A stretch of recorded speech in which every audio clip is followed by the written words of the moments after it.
So good evening and welcome to Gonzaga University. My name is Todd Marshall and I teach in the English department and direct the Visiting Writer Series. Please take a moment and turn off your cell phone and any other electronic devices. Thanks for doing that. Many people make these readings possible. Funding for the series comes from the Dean of the College of Arts and Sciences, the Academic Vice President's Office, the English Department, the Faculty Speaker Series, and the National Endowment for the Arts. Off campus, the Davenport Hotel and Penaluna and Company of Coeur d'Alene help make these events possible. Lynn McDonald, Katie Burrow, and all the folks in campus services help with logistics and many other duties. Gail Lancaster from the campus bookstore is here tonight with many of Robert Pinsky's books for sale, as well as his recently released CD. As you probably know, the bookstore does an admirable job of making our authors' works available to the Gonzaga community at a reduced price. In fact, you can purchase Robert's newest hardback collection, his selected poems here, for $5 with the Gonzaga ID. It's kind of a criminal dynamic, so take advantage of that and get this book at an incredibly reduced rate. Robert will be available after the event to sign books at the table over here to my right. Please help me in thanking all of these supporters.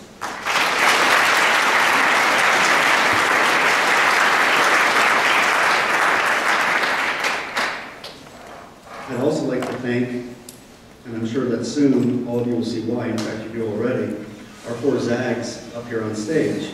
We've got Jordan Gorenberg on piano, Kit Wentland on bass, Adam Gallion on drums, and Daniel Short on guitar.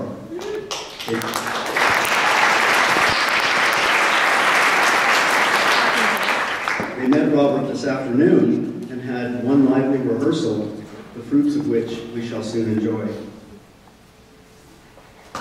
From his acclaimed criticism, writing that is intelligent, insightful, and informative, to his acute commentary on the Lehrer Report in Slate magazine and many other venues, Robert Pinsky's devotion to thoughtful consideration of poetry for a wide audience is praiseworthy.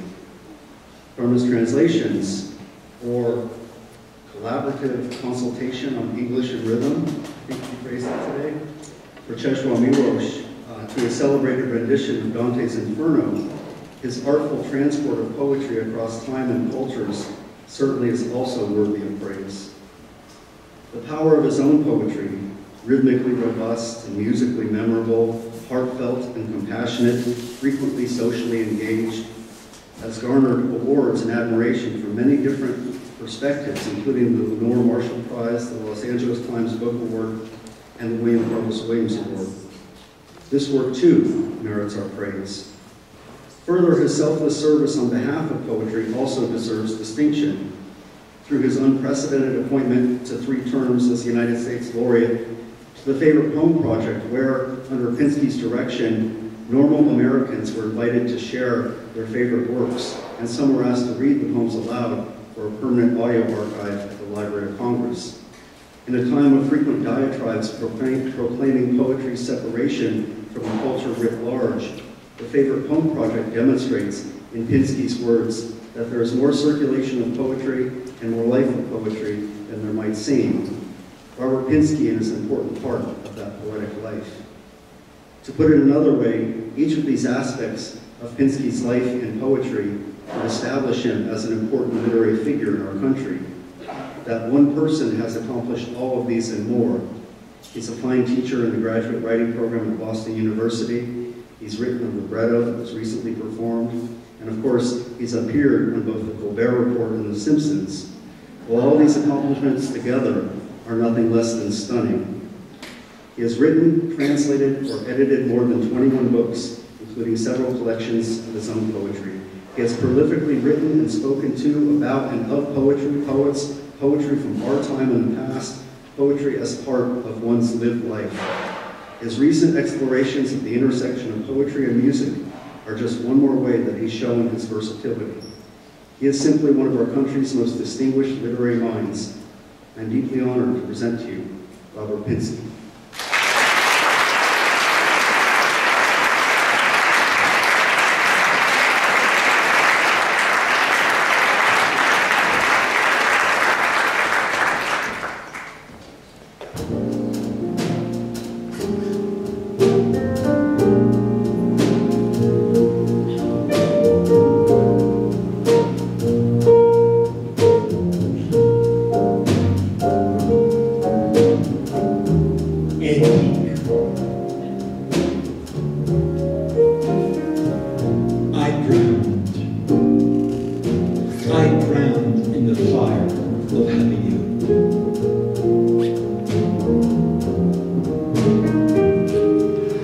I drowned in the fire of having you. I burned in the river of not having you.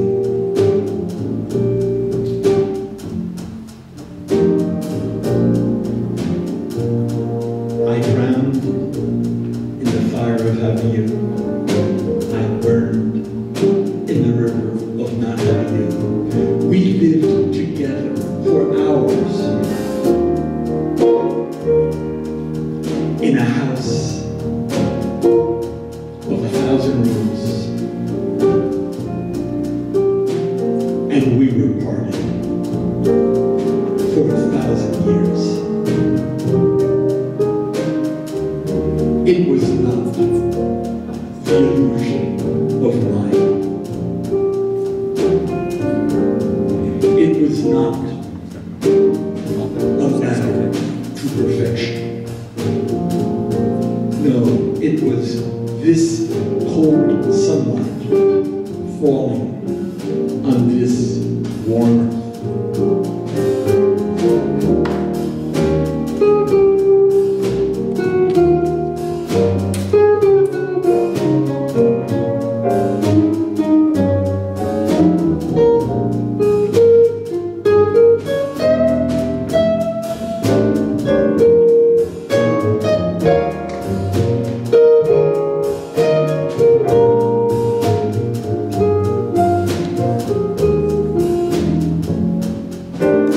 When you turned,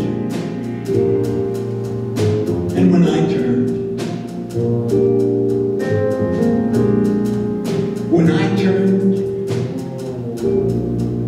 you went ahead.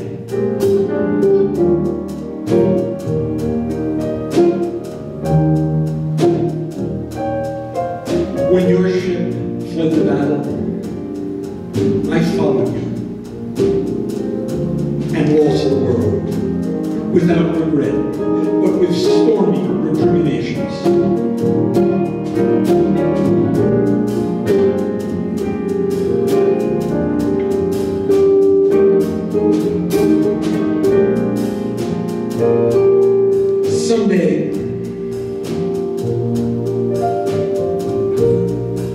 Someday, far down that corridor of horror, the future,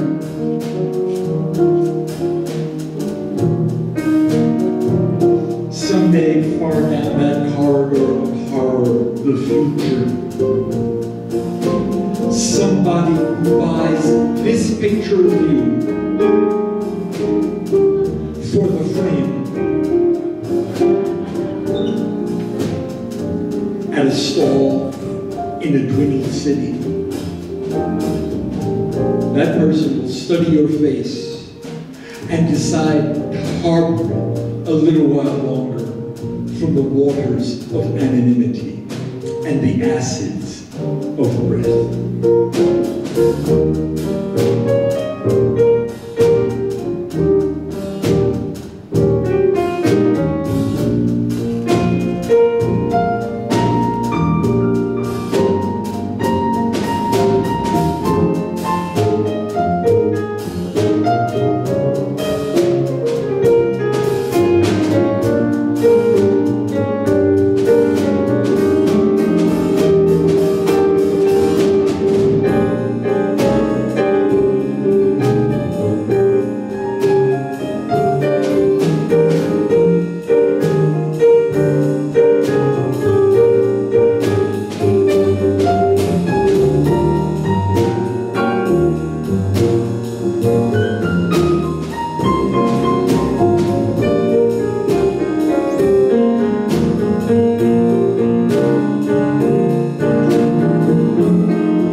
I drowned in the fire of having you.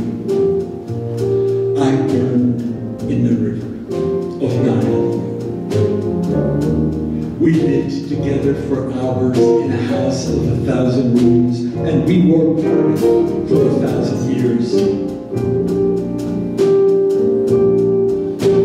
And someday, far down that corridor of the future, somebody who buys this picture of you for the frame at a stall in a dwindled city will study your face and decide to harbor it a little while longer from the waters of anonymity and the essence of the breath. I drowned in the fire of having you. I burned in the river of not having you. We lived together for 1,000 hours. Thank you.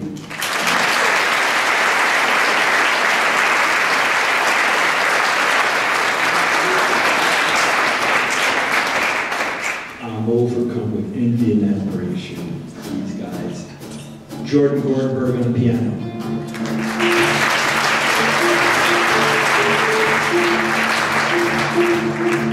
Adam Gallion on percussion.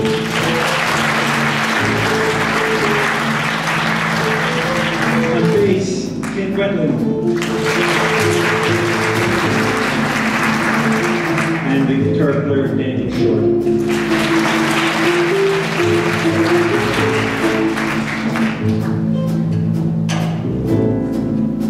The idea behind what we're doing here is that music and poetry are sister arts. And I try hard to listen to what the musicians are doing. And these young, disgustingly young musicians are quite good at listening to me. That's what we're trying to do. The next poem is called Street Music. And it entertains seriously the idea of previous lives, of reincarnation. Of course, figuratively, our previous lives, the English language and life before any was spoken. In some cases, before our parents or our grandparents spoke. The electric light, the musical instruments, all these things are from the dead. They are, in a sense, reincarnated in us. But the poem tries to take the idea a little further than that and think about the idea not only of the previous lives of your ancestors, cultural and political, but actual previous lives.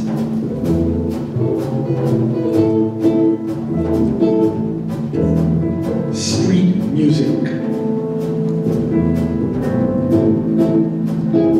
Sweet Babylon, headphones, sawbones, at a slate stairway space, alone and unready, not far from the taxis and bars around the old stone station, in the bronze ordinary afternoon light, to find yourself back behind that real city, and inside this other city where you slept in the street, your bare feet, gray tunic of a child, coarse sugar of memory.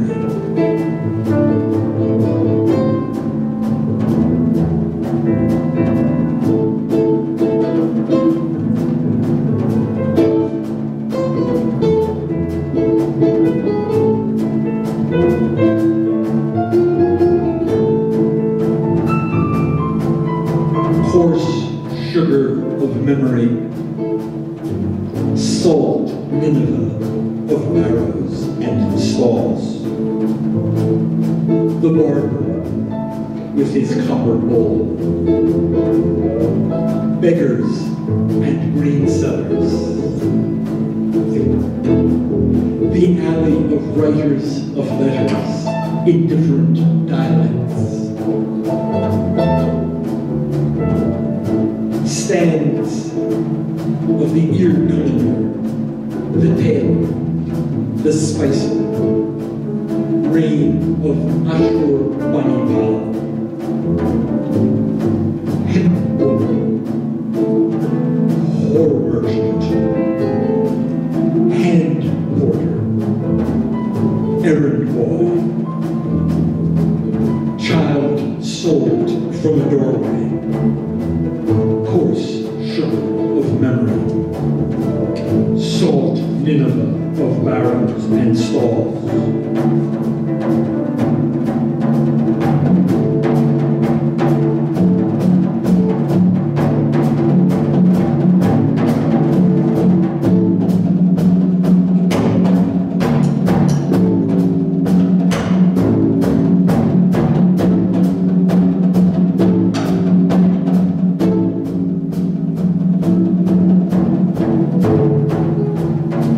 Sugar of memory, salt Nineveh of barrows and stalls, child sold from a doorway, candy exile, candy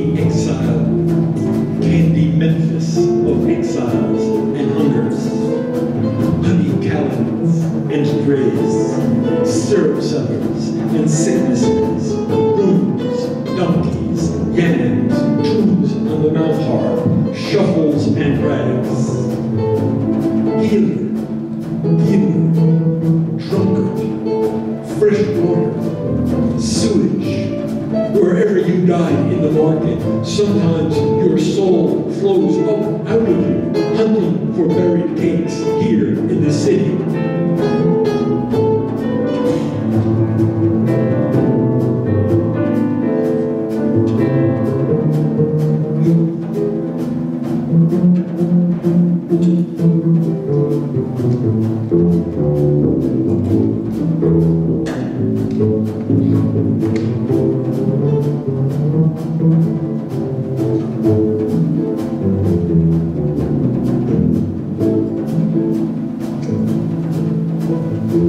Candy Memphis of exile and hungers,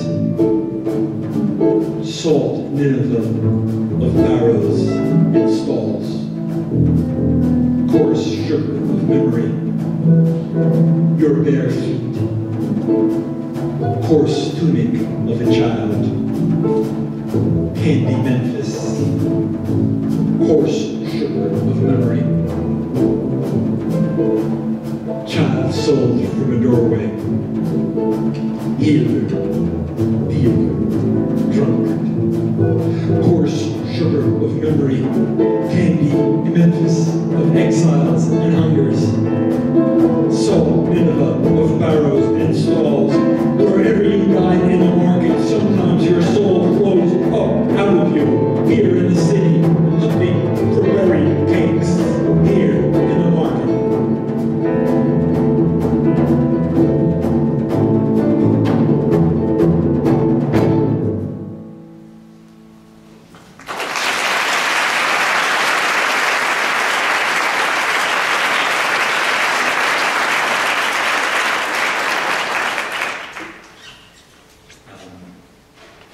We'll try to do a little demonstration of how the idea is for these two arts to be in conversation with one another.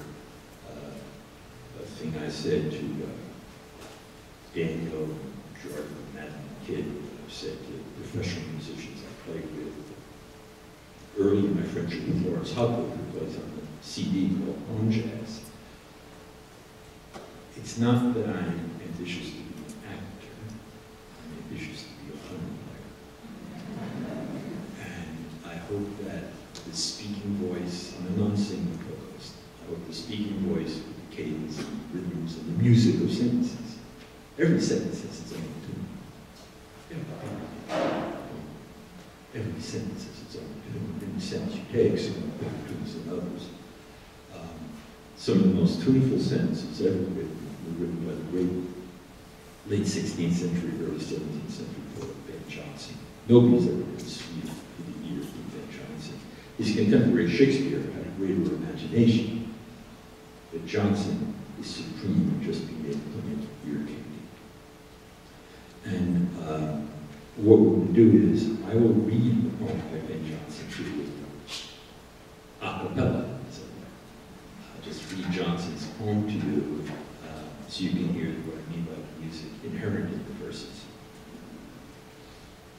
And then the band and I will do it together the way we did those first two poems for you.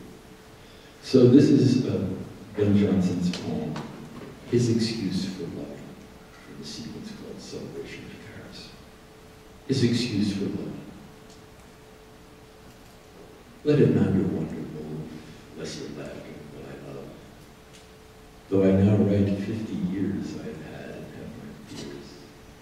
Poets that refine or mend some of what is old again, and it isn't always face, clothes, or fortune gives the grace, or the feature, or the youth, but the language and the truth with the ardor and the passion give me hope and fashion. If you then would hear the story, first prepare you to be sorry that you never knew till now you whom to love or how, but be glad along with me when you learn that this is she whose beauty it was sung. She shall make the old man young, keep the middle age and stay, and let nothing high decay until she be the reason why all the world for love may die. Now that sentence, it's written more than 300 years ago. It's slowly speaking, so natural. That second sentence. If you then hear the story, first prepare you. First you then hear the story, first prepare you to be sorry that you never knew till now, even love or happy. But be glad along with me, learn that this is she whose beauty it was sung. She shall make the old man young, keep the middle age and stay, and let nothing hide decay, till she be the reason why all the world for love may die. And I'll point out to you in addition, he does that in the meter of Twinkle, Twinkle, Little Star.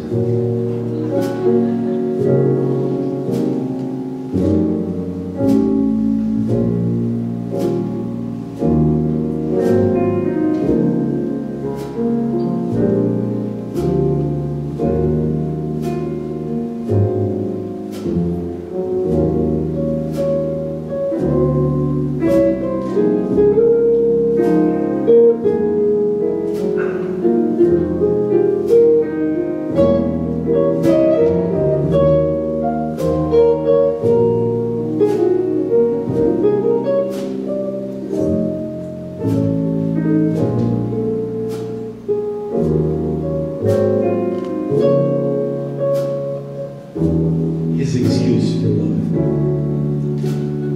Let it not your laughter move, lest your laughter that I love.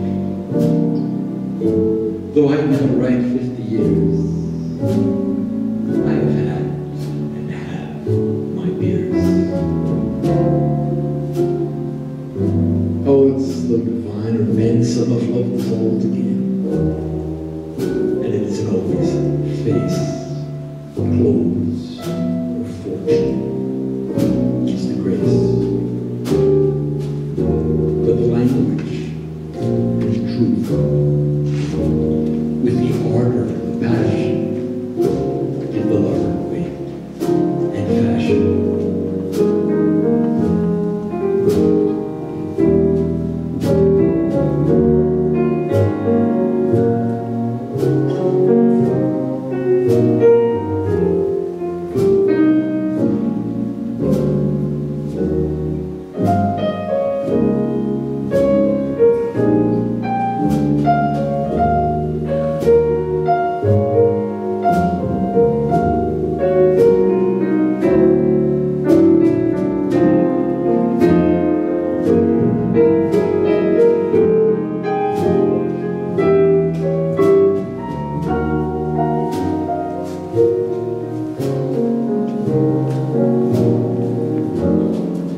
home to love or how.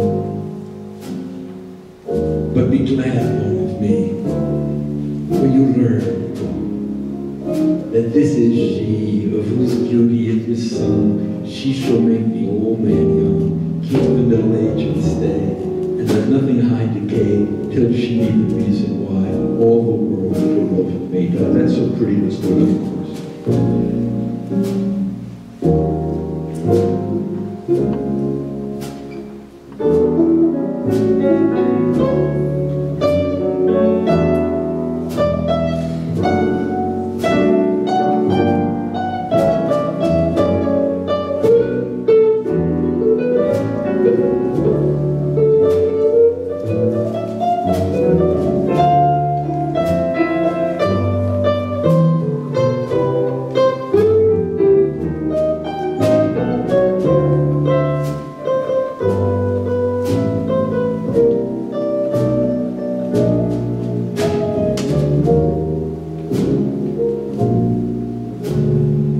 Let it not your wonder move, lest your laughter that I love.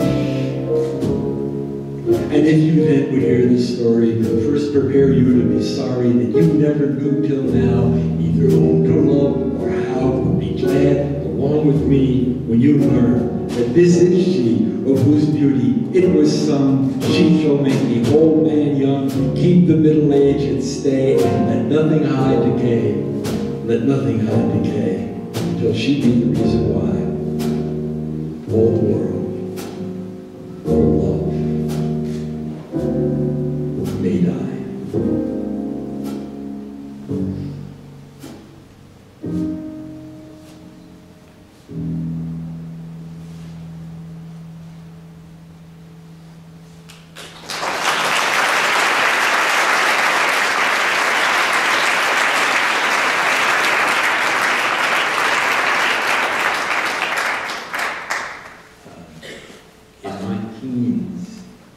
Right into my early 20s, I tried to be one of these people.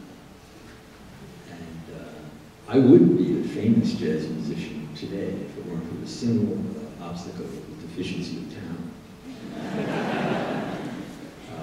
And the point came when I realized that it wasn't what I would like to have been.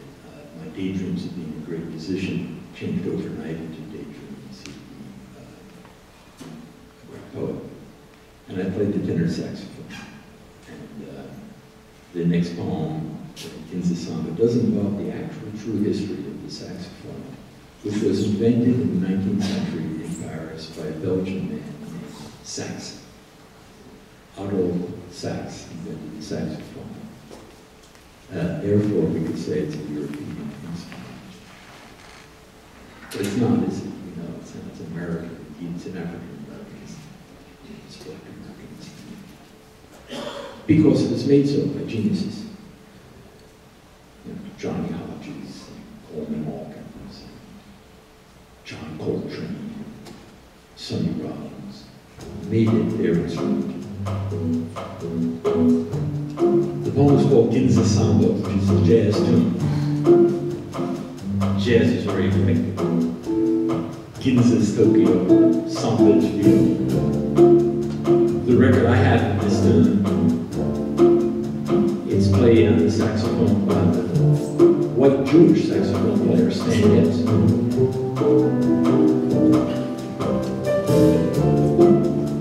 It's written by an Italian guy.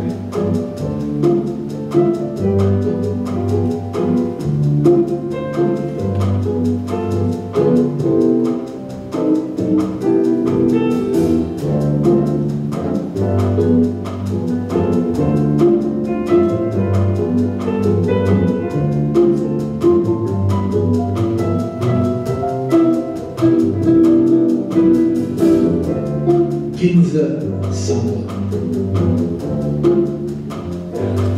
A monosyllabic European named Sax invents a horn.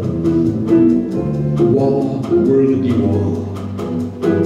A kind of twisted, brazen clarinet, but with its column of vibrating air, shaped not in a cylinder, like a clarinet, but in a calm, widening ever outward, and voila, spouting infinitely upward through an upturned, swollen golden bell, rimmed like a gloxinia, flowering in Saxe's Belgian imagination.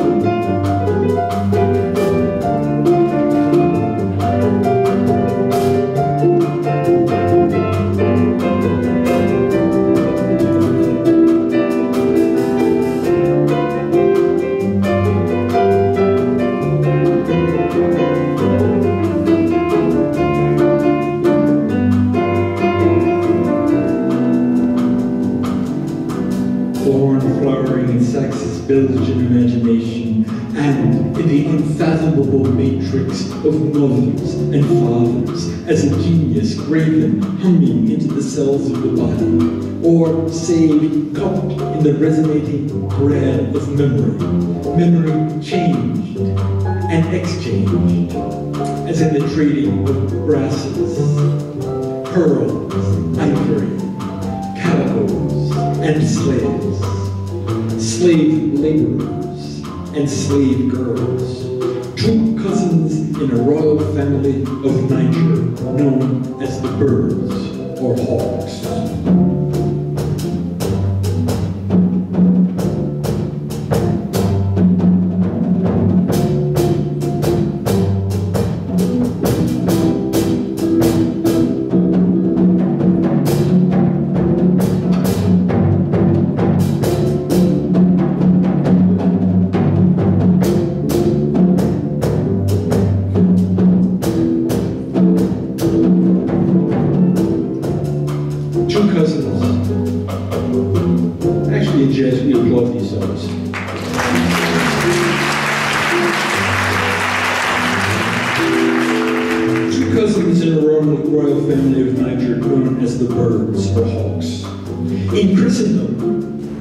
In Christendom, one cousin's child becomes a, quote, favorite Negro, end quote, ennobled by decree of the Tsar.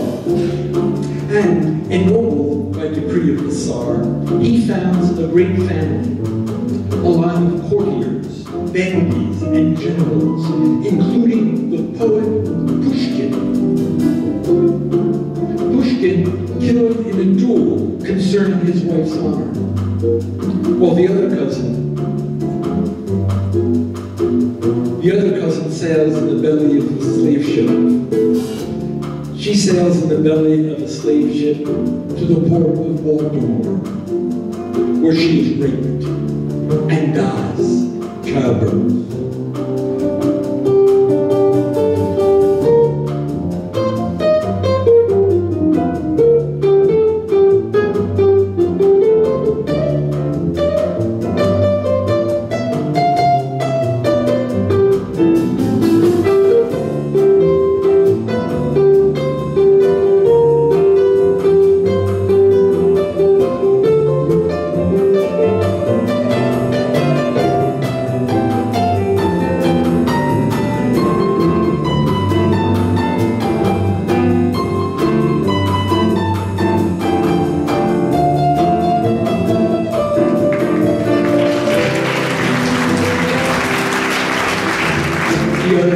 Sails in the belly of the slave ship to the port of Baltimore, where she is raped and dies in childbirth.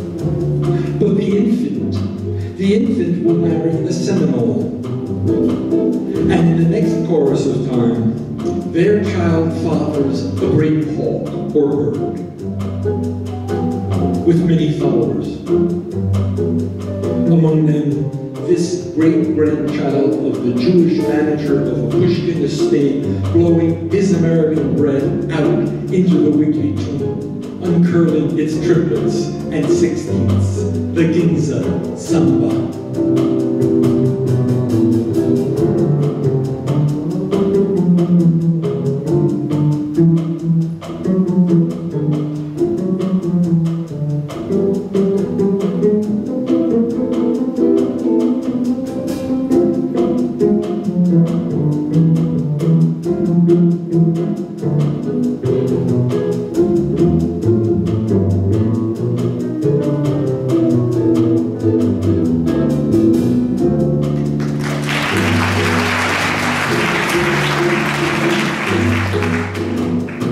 The Jewish manager of the Pushkin Estates, great-grandson blowing his American breath out into the wiggly tune, the Ginza Samba of breath and brass, the reed vibrating as a vow, the ether, the unimaginable wires and circuits of an ingenious box here in my room, in this house built 100 years ago while I was elsewhere.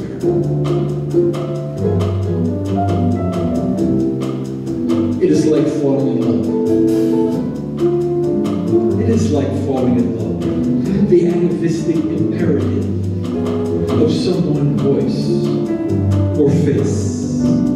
The skill, the copper filament, the golden bell full of notes twirling through their invisible element from Rio to Tokyo and back again, gathering speed in the variations as they tunnel the twin haunted labyrinths of stirrup and anvil echoing here in the hardening instrument of my skull. Boa, the swollen golden bell, the reed vibrating as a vow. Pushkin killed in a tune. The ether, the wires and circuits of a box, the swollen golden bell. It is like falling in love, the atavistic imperative of someone's voice or face. The skill, the copper filament, the golden bell full of notes twirling through their invisible element engraved in the grab of memory and slavery. And skill, from Rio to Tokyo and back again, gathering speed in the variations as they tunnel the twin haunted labyrinths of stirrup and anvil, echoing here in my skull.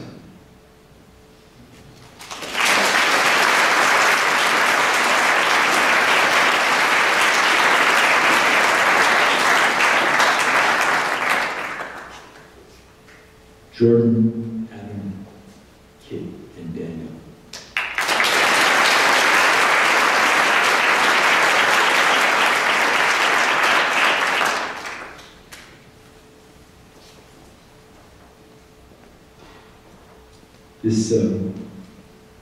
This next poem is based on, it's really a poem about the difficulty of art.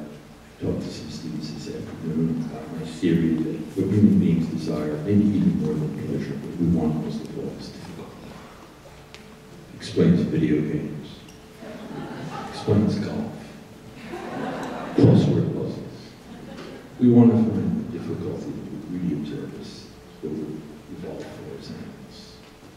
Instead of flying, swimming, we like dealing with difficulty when it is necessary to solve. And music is one of the most worthy difficulties you can encounter. The poem is called Horn. And it's based upon something I heard about the great saxophone player, perhaps the greatest, Charlie Parker.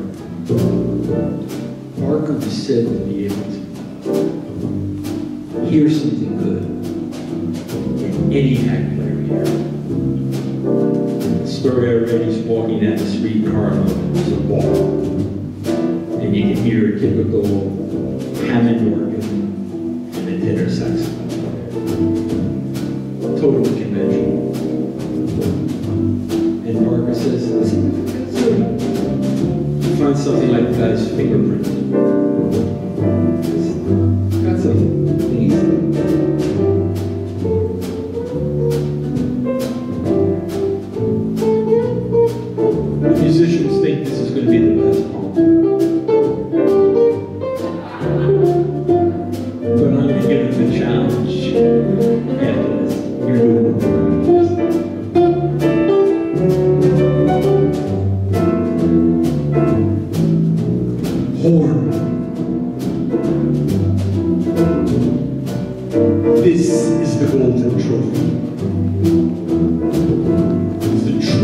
addiction. Steel springs, pearl facings, fibers, leathers, keys, all mounted on a body tarnished from neck to bell.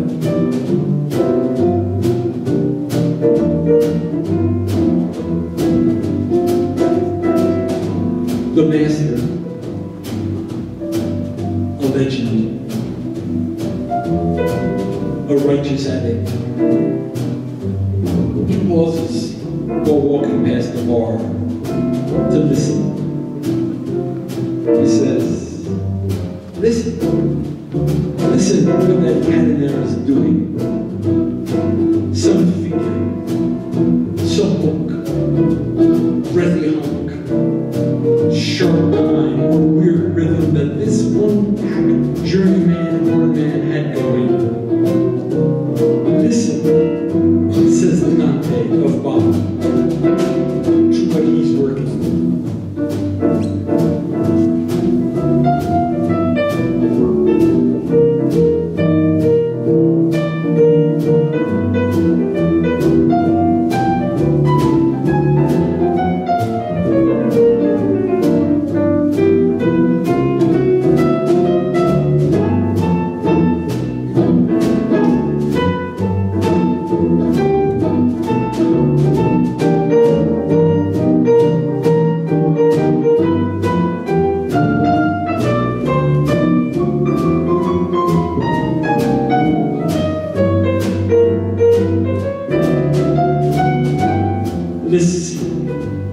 Listen to what that cat is working. Breath tempered in its chamber by high pads, as desires and demands swarm through the death axe in the fixed attention of that one practitioner. His professional calluses, his habits, his righteous teachers, his optician, his dentist, his tailor, his crazy matriarch, the ex-architect of his making, and the home, polished and punished by use, flawed and severe. It nestles in plush, the hard case contoured to cradle the engraved bookshelf of Normandy brass. Keys from seashells and the Mekong. Read from the leaves. Listen. Labor. Flip all the awkward scales in the woodshed. Practice. Persist. Listen. Persist. You practice addict. Devotee. Slave of Dante. Like Dante himself, a slave. Dante, whose name they say is short for Durante, meaning persistent. Listen, bondsman of the tool. You hunger, hope, toil. Keys from seashells in the Mekong. Read from the leaves. Listen, labor, flip the awkward scales in the woodshed. Persist, you practice addict. You dedicate, slave of Dante, like Dante himself, a slave whose name is short for Durante, meaning persistent.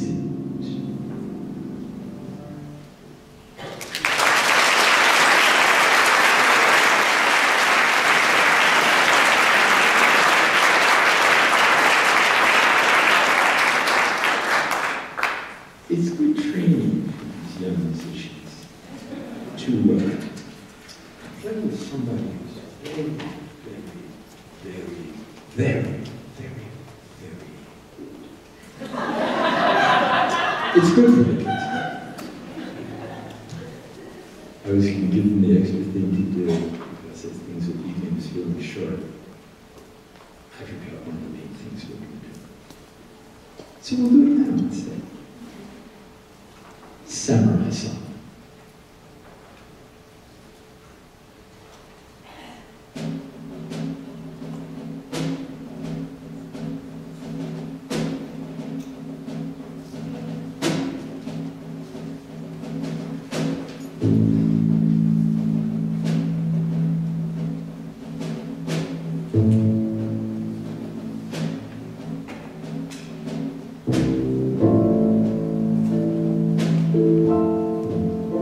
Samurai song. When I had no roof, I made audacity my roof.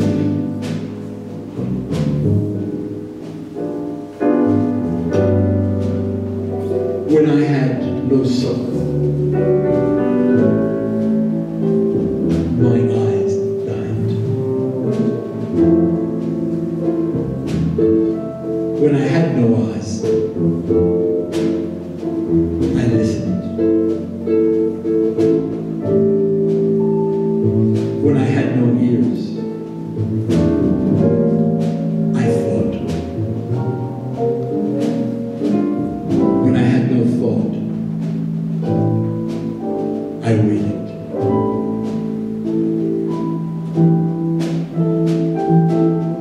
When I had no father,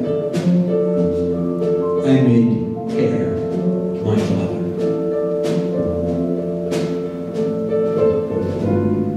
When I had no mother, I embraced order.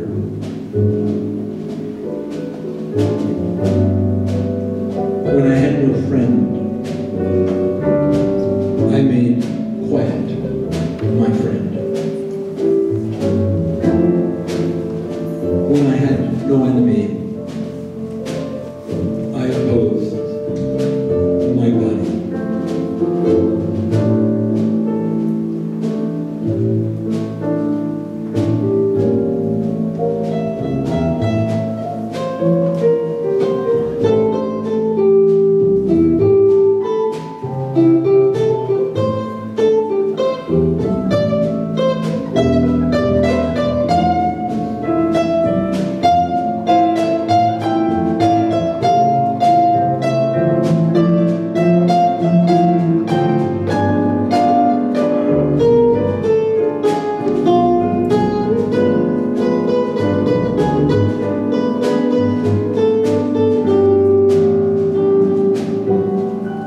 When I had no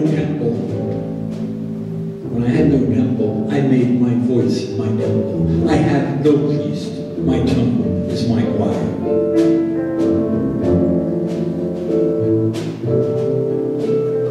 When I have no means, fortune is my means. When I have nothing, death will be my fortune. Need is my tactic. Detachment is my strategy. When I had no lover, I courted my sleep.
Daniel Short.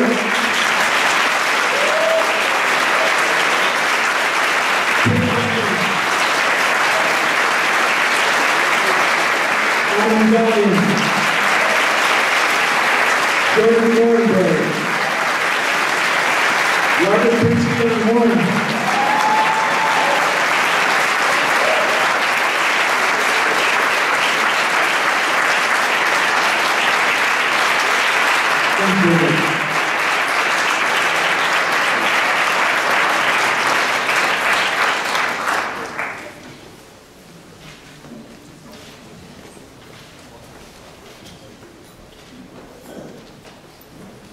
Nothing left but to buy books and CDs.